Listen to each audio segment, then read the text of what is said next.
I think Yeah. this is a good discussion because you want your kid to be on a team coming back to the player development where they're truly developing. Hmm. And I can give an example. So when I turned 14, I switched to the best travel team in the state of Maryland. So I was a small fish in a big pond when I got to this team because every girl was good. We had like national players on our team. Hmm. And I didn't start. I didn't play a whole lot at first, but coming back to that development and the coach being clear, my coach said to me, "Hey, you need to work on this, this, and this. You need to work on your first touch going forward and taking on defenders as an outside midfielder." So, okay, cool. I worked on that on my own because I had the motivation and I wanted to Hmm. break through. And, I was a bench player for a little bit, I would say a couple of months, but I stuck it out because I'm motivated by challenge. I think you also have to know your kid. I stuck it out, and I also really enjoy the development I was getting at practices. I love playing with national team players. I loved our technical coach. I loved our head coach. Every practice, I felt I became better. Like it was quality training. So even though I wasn't playing in the games, the practices definitely made up for it. So you have to think Hmm. about that too. How is the practice structure? Is your daughter really developing? And then after I got the reps on my own, then I got into the starting lineup and I thrived.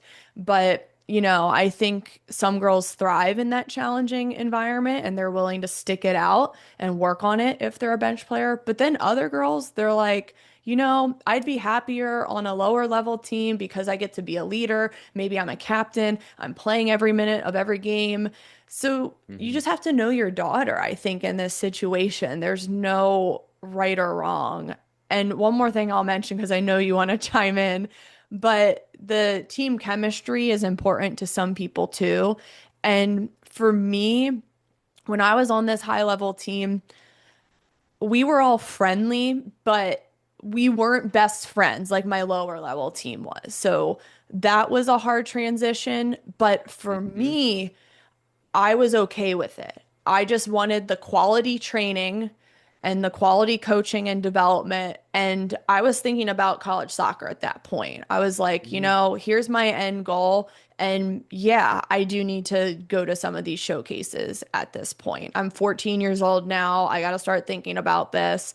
So, like, for me, I was willing to put up with that. We didn't have mean girls or drama. It just was we weren't best friends. It Right. just was everyone got along. We got to practice. It was strictly business, and that was it. But some Hmm. girls need that connection piece, which is fine too. So I think everyone has different values when it comes to what team they want to be on. I agree. I feel like you framed it really well.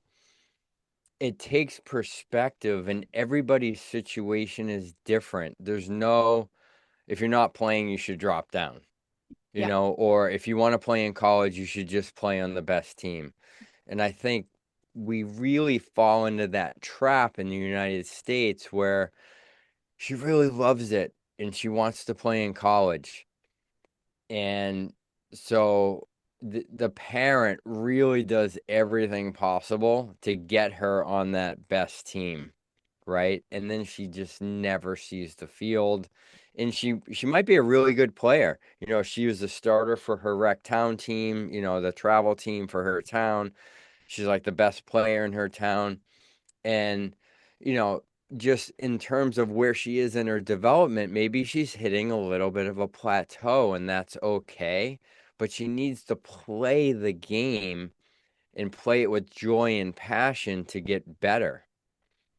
And s- sometimes the best team, in the best league, sometimes it has nothing to do with the badge on your arm. Now, I'll say this, the top leagues tend to get more coaches and more exposure for the kids when they play in certain tournaments. Okay. I I have two kids that play college sports that are my own, and well, one's graduated. And I've helped I don't know how many kids that have gone on to play college soccer.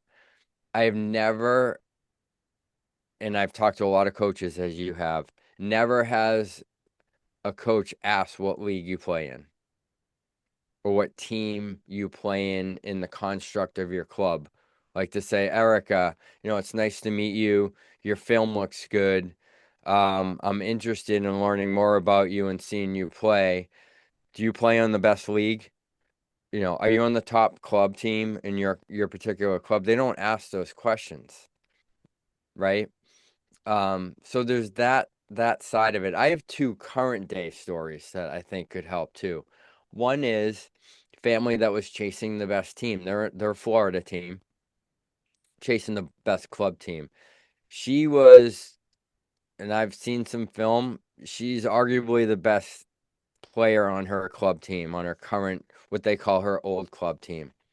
They start out the one of, if not the best clubs in northern Florida, that's 3 hours away from their house to play for that top team.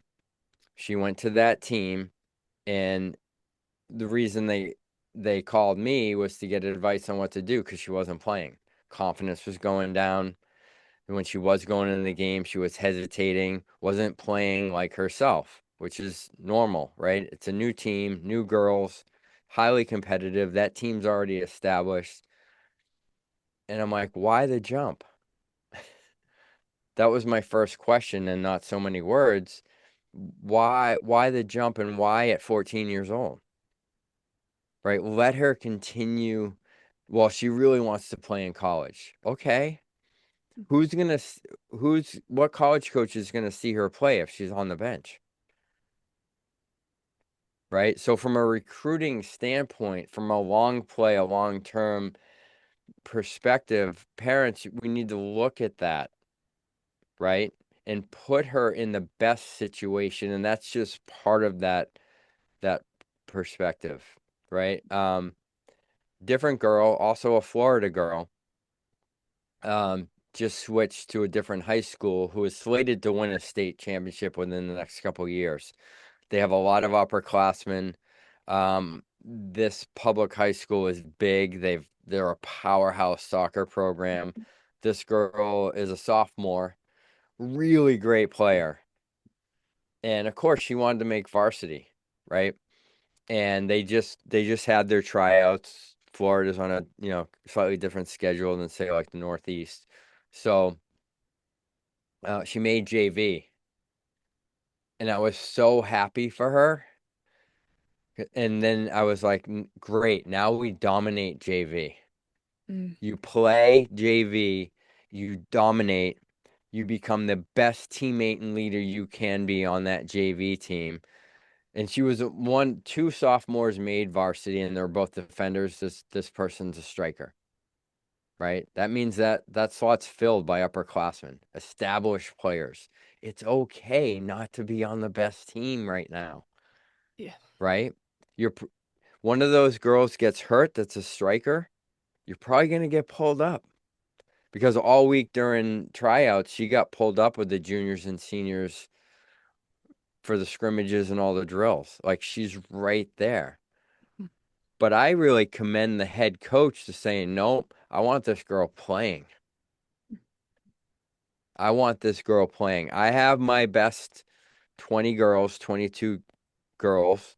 She was on the bubble. I want her playing right now. I want her helping my program develop long term because she's also that type of player that is a leader. So that's the best situation for her. That's when it really works out well. And she's a sophomore, right? There's still plenty of time. So between that and her club team, and as she develops and starts to reach out to coaches, like we all want, not we all, there's this perception we need to be on the best team now, and we need to travel all over the country now if she's going to play in college, and it's just not the truth. And it causes a lot of stress. It causes plateaus. It causes hesitation, a lack of confidence. There's a lot of issues with it. Yeah, and it's not the answer for everyone. And I Right. think it really comes down to I think just writing it out, the pros and cons Mm-hmm. of this new high level team that you're thinking Mm-hmm. of switching to. Or if you're on a high level team already, what are the pros and cons of going down to the lower level team? And I think just understanding your daughter's values and what she wants.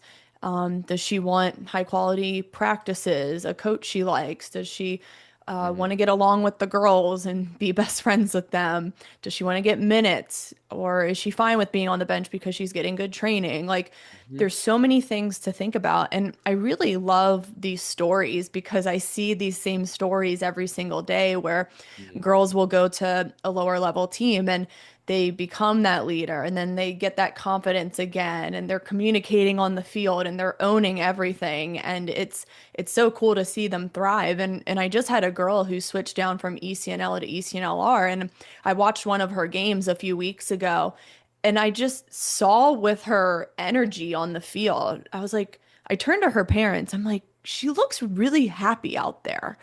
And her dad says to me, she's thriving. She's just playing soccer and having fun again.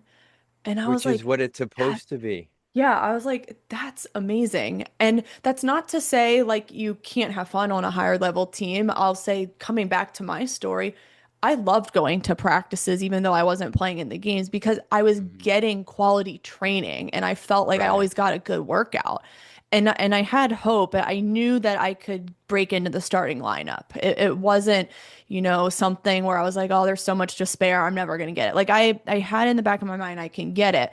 And I think girls need to understand that too. Like, can you really break through? Are you going to own your development and do it? And I think that's important too. And I think it really comes down to, does your daughter look forward to practice? That's a great comment. It's a good litmus test because if she's not, then that means she's resentful that it's not high quality or she's not getting along with the girls. And it, like you said, with your one athlete, if she's driving 3 hours to practice and she Mm-hmm. doesn't look forward to it, I'm sorry, that's not worth it to me. I drove an hour to practice with Bethesda Soccer Club, but that was worth it for me because once I turned 16, I could drive myself and jam out on the way, and then I had fun at training. So that was worth it. And maybe that's your situation too. But if you're not looking forward to practice, please, why are you driving across state borders? Why does your daughter have to be on the best team if she's miserable and you're wasting hours in the car and Mm-hmm. she could be driving closer to a team she's really excited about and she's still developing as a player? I think we can't. I'm so glad you said that because we're not giving any value. And I say we as a society when I say the word we. Our society is giving less and less value to their actual experience playing the game. And you just mentioned something that's really important. When I go to a game and I see one of my players that plays freely with passion and joy, Mhm. they're magic. It's Like the best. I'm like, wow, she's playing so well. Mental performance is physical performance. When they hate practice, they hate their team, they hate their amount of playing time, and then they go out there and there's this pressure cooker in their brain of I can't make a mistake. It looks completely different. And those are when I talk to parents and they say, she's just not herself. She's not playing like herself. She used to be da da da da da da da. And then I want to kind of end with this. I also worry about their exit from the game. So whether it's when they're 18 and they don't play in college or after college, or even some kids when they turn pro, will they look back and be like, I loved playing soccer growing up? That's what that's really, really important.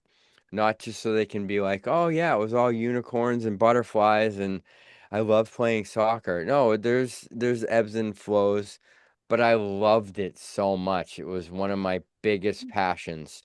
And now I can exit from the game and use all those lessons I learned playing the beautiful game in life and I'm mentally healthy, I'm emotionally healthy because of my experiences growing up, not mentally and emotionally damaged because I had adverse childhood experiences playing the game. And that's also happening more and more. We have to take a look at the long term as they develop as kids. What's that exit going to look like? I want my kids, meaning the kids that I train personally, to love exercise, to have a positive relationship with training, whether it's for a sport or general fitness, or they want to try a new sport, or they want to become a cornhole champion. I don't care what it is. When they're my age, I still want them working out because they have new goals and they enjoy the process of it versus what it's starting to turn into. And being on the best team when it isn't the right fit plays into that, and that worries me.